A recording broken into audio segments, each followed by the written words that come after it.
देश विदेश की सच्ची खबर सच के साथ।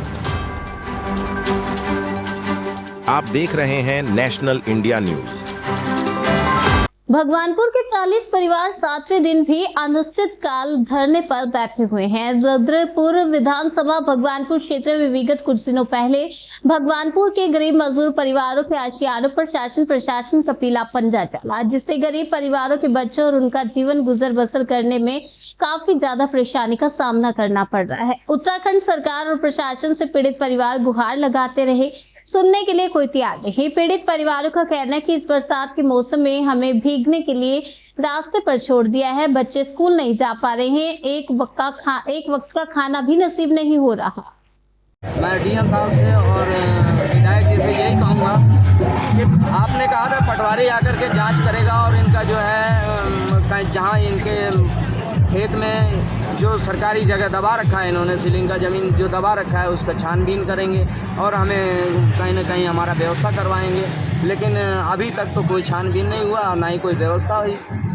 अब ये बताइए कि हम लोग ना इधर हैं ना उधर हैं, और ये बिल्डर के कहने पे तोड़ा गया है ना, कोई सरकार थोड़ी हटाई है। हमें एनएच ने तो पहले ही कह रखा था कि सड़क जिस समय चौड़ा हुआ उस समय एनएच वालों ने ये कहा था कि अब तुम लोगों को कोई नहीं हटाएगा, तुम लोग सही जगह पे हो। और उसके बावजूद भी 15-20 फीट हमने अपने आगे घर के आगे हम लोगों ने फ्रंट खाली रखा है कि सरकार को कभी भी ज़रूरत पड़ेगी तो वो ले लेगी। लेकिन ये हम लोग बचपन से हमारी पैदाइश यहीं हुई, हमारे बाप दादा यहीं मर गए और इस गड्ढे को हमने हाथी के बराबर गड्ढा था, इसमें राख मिट्टी भूसा अंकड़ पत्थर डाल करके हमने घर को मतलब भर के अपना घर बना रखा है। और ये कह रहे हैं कि ये कृषि भूमि है। कृषि भूमि है तो सर पहले उस ज़मीन वाले का खेत नापा जाए और उसकी पूरी छानबीन की जाए और उसके बाद हमें इतना भी मालूम है कि पटवारी हमारे संग धोखा कर रहा है। धोखा इस बात का कर रहा है वो सन 73 का नक्शा निकाले और उसमें देखे उसमें PWD कॉलोनी और आबादी दोनों बातें दर्ज हैं।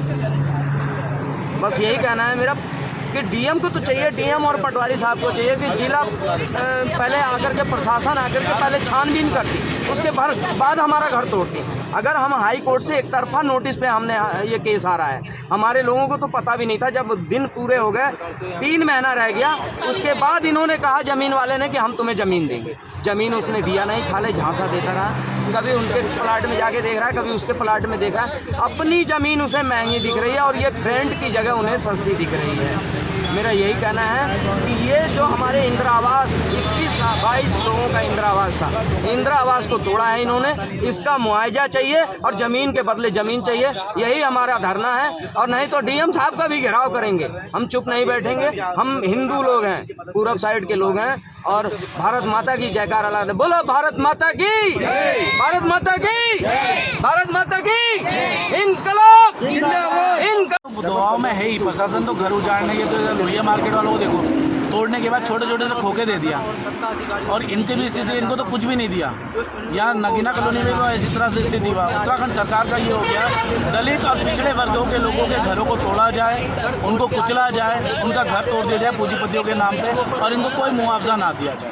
तो ये स्थिति है, हो चुकी है और कोई मुआवजा नहीं मिलेगा। यहाँ का डीएम SDM SSP कुछ आके मानवता के आधार पर इनको राशन पानी या कुछ दे सकते थे, मगर नहीं दिया। यहाँ के दोनों विधायक, पूर्व विधायक और अभी के विधायक राजकुमार टकराल और शिव अरोड़ा, दोनों एक जैसे विधायक है, इनकी कोई मदद नहीं। ऐसी स्थिति है कि बेचारे मरने के लिए मजबूर है, रात को बारिश में भीगने के लिए मजबूर है, इनको सोने के लिए कोई नहीं।